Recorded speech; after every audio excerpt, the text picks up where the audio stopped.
di pihak Partai Aceh, kami merasa bersenggawa yang sedalam-dalamnya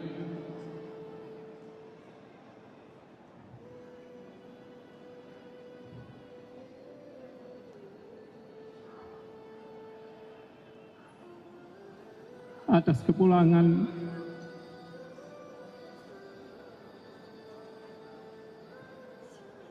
sahabat kami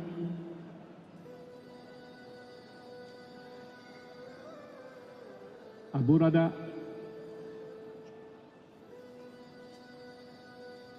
almarhum berpergian cukup sempurna. Bulan Ramadan, hari Jumat di Tanah Suci juga.